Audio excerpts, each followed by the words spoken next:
हरि ओम तत्सत हरि ओम तत्सत हरि ओम तत्सत। जोग वशिष्ठ।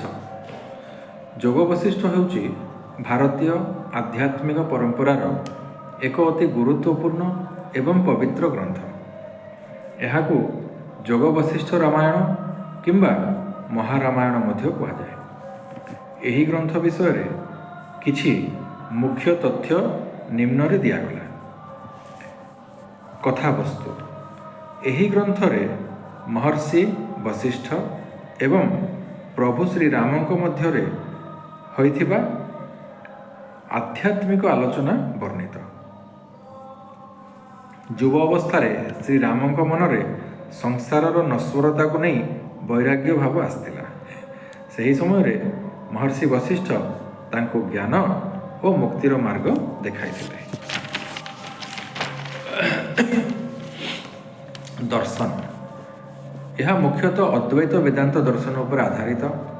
ଏହି ଗ୍ରନ୍ଥ ଅନୁଯାୟୀ ଏହି ଦୃଶ୍ୟମାନ ଜଗତ ମନର ଏକ କଳ୍ପନା ମାତ୍ର ଏବଂ କେବଳ ବ୍ରହ୍ମ ହିଁ ସତ୍ୟ।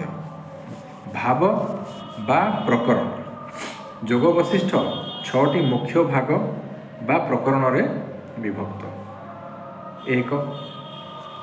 ବୈରାଗ୍ୟ ପ୍ରକରଣ: ସଂସାରର ଅସାରତା ବିଷୟରେ ବର୍ଣ୍ଣନା। 2. ମୁମୁକ୍ଷୁ ବ୍ୟବହାର ପ୍ରକରଣ: ମୁକ୍ତି ପାଇଁ ଇଚ୍ଛୁକ ବ୍ୟକ୍ତିର ଗୁଣାବଳୀ। 3. ଉତ୍ପତ୍ତି ପ୍ରକରଣ: ସୃଷ୍ଟିର ଉତ୍ପତ୍ତି ବିଷୟରେ ଆଲୋଚନା। ସ୍ଥିତି ପ୍ରକରଣ: ସୃଷ୍ଟିର ସ୍ଥିତି ବା ଜଗତର ସ୍ୱରୂପ ଉପରେ ଆଲୋଚନା। ଉପଶମ ପ୍ରକରଣ: ମନର ଶାନ୍ତି ଏବଂ ବାସନା କ୍ଷୟ ବିଷୟରେ ବର୍ଣ୍ଣନା। ନିର୍ବାଣ ପ୍ରକରଣ: ପରମପଦ ବା ମୋକ୍ଷ ପ୍ରାପ୍ତି। ଏହା ପୂର୍ବାର୍ଦ୍ଧ ଏବଂ ଉତ୍ତରାର୍ଦ୍ଧ ଭାବେ 2 ଭାଗରେ ବିଭକ୍ତ। ବର୍ତ୍ତମାନ ଆମେ ଆଲୋଚନା କରିବା ଆଧୁନିକ ଜୀବନଶୈଳୀରେ ଯୋଗ ବଶିଷ୍ଠର ପ୍ରାସଙ୍ଗିକତା ଓ ଉପାଦେୟତା। ଯୋଗ ବଶିଷ୍ଠ ଏକ ଅମୂଲ୍ୟ ଗ୍ରନ୍ଥ। ଯୋଗ ବଶିଷ୍ଠ ଏକ ଅମୂଲ୍ୟ ଗ୍ରନ୍ଥ ଯାହା ଆଧୁନିକ ଜୀବନଶୈଳୀରେ ଅତ୍ୟନ୍ତ ପ୍ରାସଙ୍ଗିକ।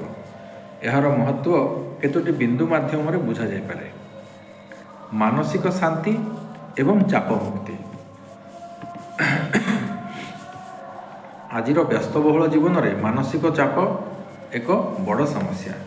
ଯୋଗ ବଶିଷ୍ଠ ଶିଖାଏ ଯେ ସଂସାରର ସବୁ ଦୁଃଖ ସୁଖ ଆମ ମନର ଏକ ପ୍ରତିଫଳନ।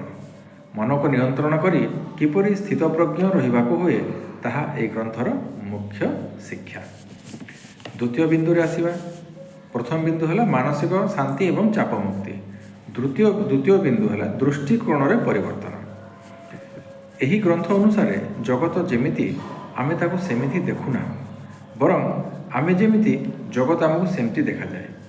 ଏହି ଦର୍ଶନ ବ୍ୟକ୍ତିକୁ ନିଜର ଚିନ୍ତାଧାରା ସକାରାତ୍ମକ କରିବାରେ ସାହାଯ୍ୟ କରିଥାଏ। ବର୍ତ୍ତମାନ ତୃତୀୟ ବିନ୍ଦୁ କର୍ମ ଓ ପୁରୁଷାର୍ଥ।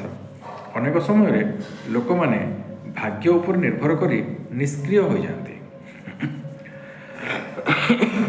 କିନ୍ତୁ ଯୋଗ ବଶିଷ୍ଠ ପୁରୁଷାର୍ଥ ଉପରେ ଗୁରୁତ୍ୱ ଦିଏ, ଯାହାଦ୍ୱାରା ଲୋକେ ଏବେ ମଧ୍ୟ ଏହାର ଅନୁଶୀଳନ କରି କର୍ମ ଓ ନିଜ ଚେଷ୍ଟା ଉପରେ ଆଶ୍ରିତ ହୋଇ ଭାଗ୍ୟ ପରିବର୍ତ୍ତନ କରିପାରିବେ। ଆଧ୍ୟାତ୍ମିକ ଜାଗରଣ: ସାଂସାରିକ ମାୟା ମଧ୍ୟରେ ରହି ମଧ୍ୟ କିପରି ଜଣେ ଜୀବନମୁକ୍ତ ହୋଇପାରିବ ତାହା ଏଥିରେ ବର୍ଣ୍ଣିତ। ଏହା କୌଣସି